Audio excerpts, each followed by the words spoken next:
On the third episode of Red Alert, we have a great show for you today. Cesar Sayoc Jr. He lashed out at immigrants, gun control advocates, and prominent Democratic politicians.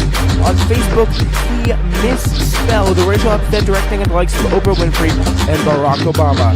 He also sent explosive packages to several of the president's critics and is now under the custody of authorities.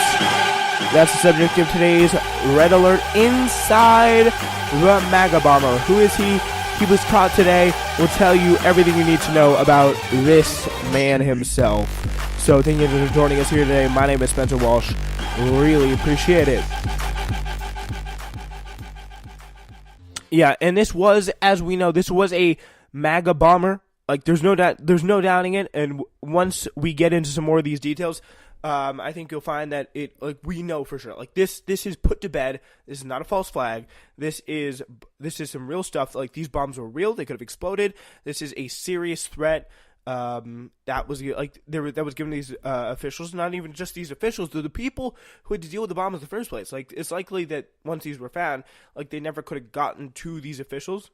And by the way, this. Let's get this straight.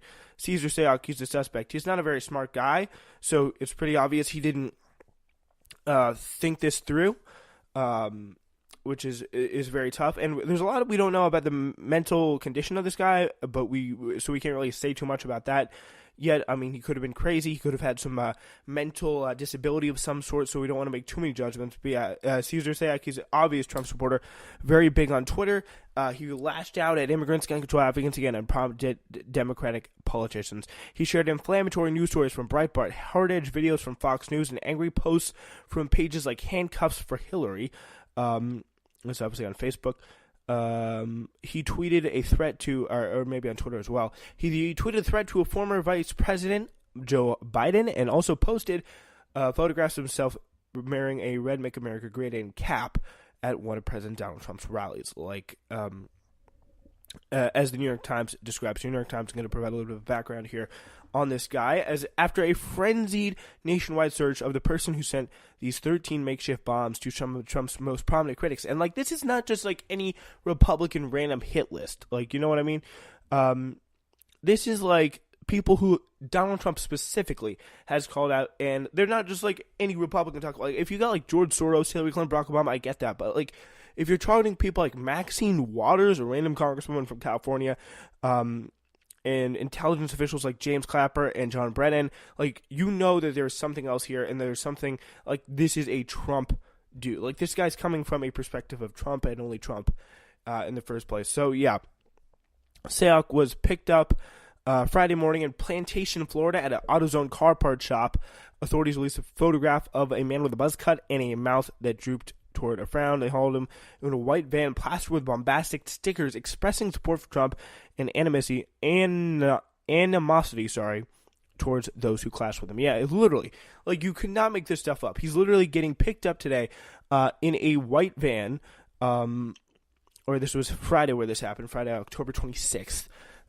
Guy was picked up, and he was picked up, again, in a white van, and it is some pretty incredible stuff that was plastered on this van. Things like lying media, whatever, and it's very hard to, like, zoom in. Like, you can see there's like 20,000 pictures of President Trump. CNN sucks poster I can see, a big picture of President Trump in the United States. Like, it's one of those things, like, where if you saw it like as you're driving down the road in your car, you'd be like, okay, that guy's insane.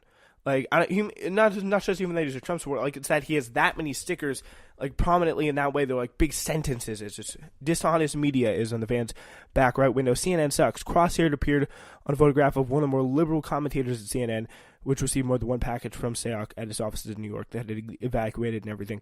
So, yeah, records show that he was registered Republican. Key point here. He's a registered Republican. Don't let any stupid right-winger try to tell you otherwise, because, dear God, I've already seen it on Twitter, and this is pretty ridiculous. Federal officials said Friday that they were still exploring the questions of motive. He appears to be a partisan, Attorney General Jeff Sessions said, but that will be determined by the facts as the case goes forward. So, yeah, that seems to be pretty much what he was trying to do. He's the partisan. Definitely a partisan guy. He's definitely a big President Trump supporter, and it makes sense. It's definitely it's the most logical conclusion that he could have done this in some sort of way. And the question is, I think really the jury is still out on what was happened to him. Maybe it's a drug abuse because he was living in that white van they picked him up in. I did not believe he had a home, which is a little unfortunate. Like, could something have happened in his life that turned him to this kind of way? Maybe some sort of abuse of drugs, some sort of abuse of some other substance, and I think it'd be very interesting to figure out and understand what was going on there.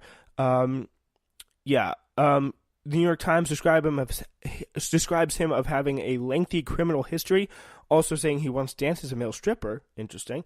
He is pretty muscular, or at least his biceps are. In the picture, he's like holding up. I was like, I would not want that guy anywhere near me, that's for sure. He was once accused of threatening to use a bomb against a customer service representative, and the New York Times describes he led a life filled with failure. Well into middle age, he was living in his mother's with no furniture, according to 2012 bankruptcy records, and he had at least recently again been living out of his van.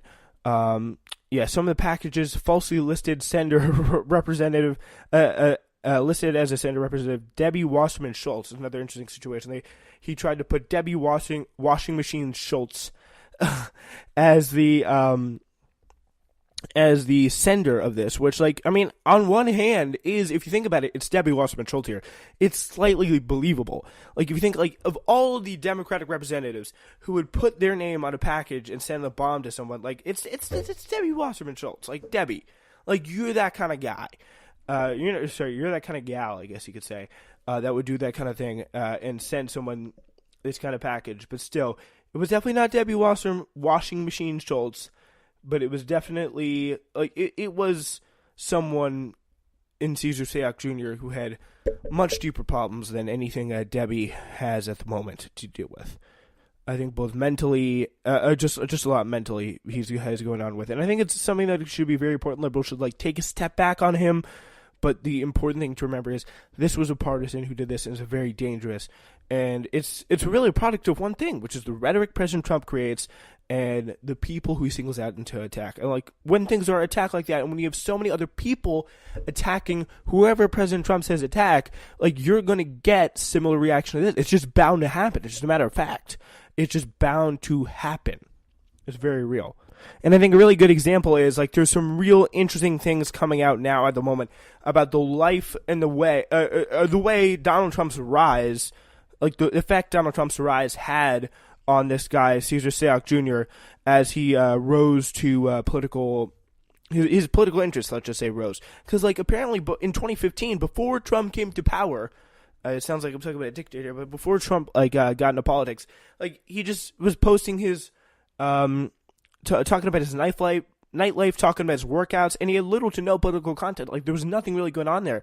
But then when Trump got into the race, he got way more political. His Facebook account suddenly disappeared on Friday, but still, there was tons of political rage there as things got a little bit more intense.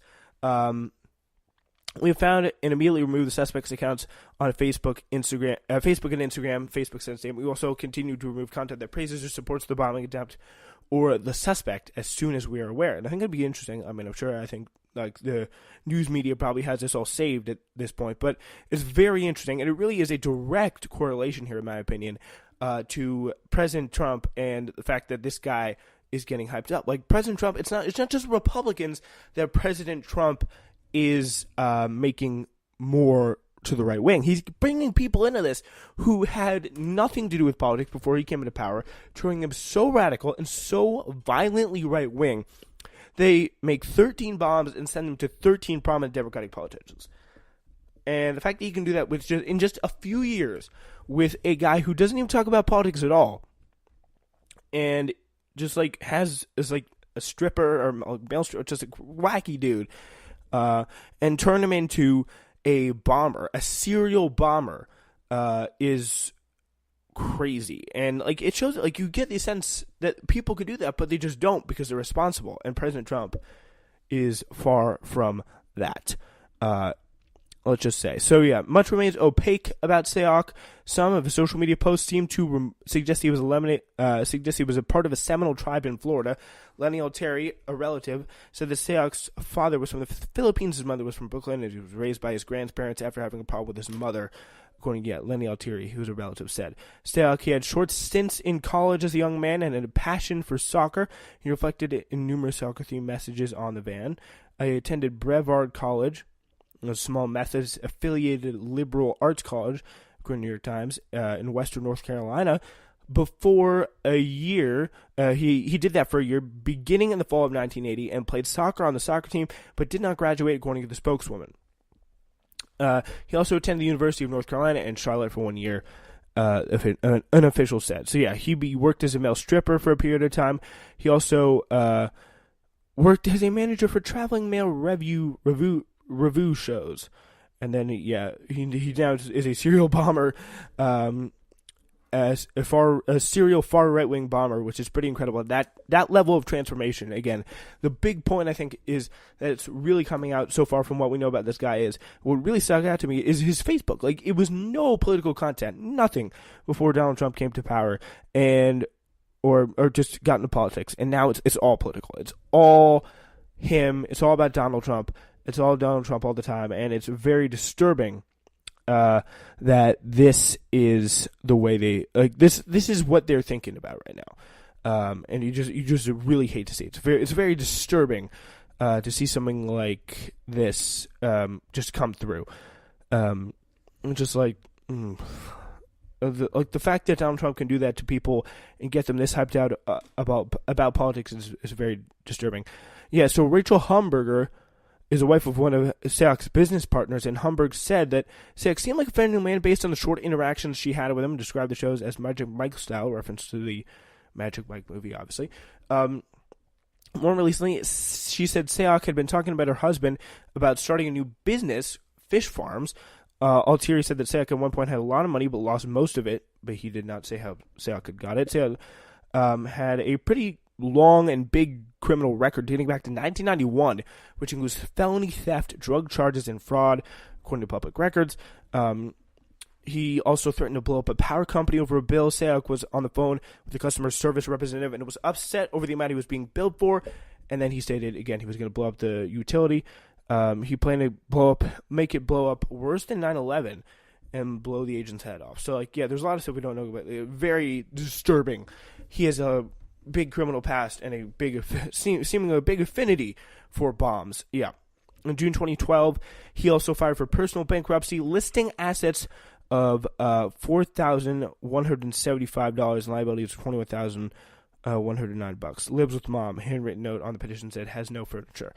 That kind of gives you an idea of kind of his life that's been really turbulent, just to say the least. Really turbulent, really pretty awful, pretty pathetic. Until I guess Trump's rhetoric found him, and he turned into literally the MAGA bomber we all know and have to deal with today. A later place of residence again for him was not his mom, but the white van that he parked outside Aventura, Florida. It was an aging strip mall that houses LA Fitness, a Jewish market, a bakery, a post office, all that stuff. Manuel Prado, a 56-year-old hairdresser in the salon at the mall, shops at the Waterway, said he had seen Sayoc for the past several years living in the white van with the distinctive stickers, and this is pretty chilling. Manuel Prado, he says, I knew right away it was him when I saw the pictures of the van today in the news. That van was his home. It was really smelly when he had opened the door and you walked by. It was horrible. He might drive off and run an errand or something, but every morning that van was there in the parking lot. Prado was a hairdresser for 17 years, and he also saw Sayoc frequently at LA Fitness, a large club immediately west of the shopping mall. He would pretend to exercise. I think he would just go there and to take showers. He'd sometimes use a bicycle in the gym. I assume he was a member because they're very strict about that. He seemed to be very antisocial. He was a loner, and he would never acknowledge anyone at the shop or whatever. He was very, very quiet. Yeah, so, I mean, there's pictures. If you look, just give you some of his vans, like a picture of Van Jones next to the Stan Ed Suck sign, just big pictures of Trump, like in every single window. Just get the idea. Every single window is plastered with Trump posters. It's insane. Yeah, but that just kind of gives you an idea of the way he's living. And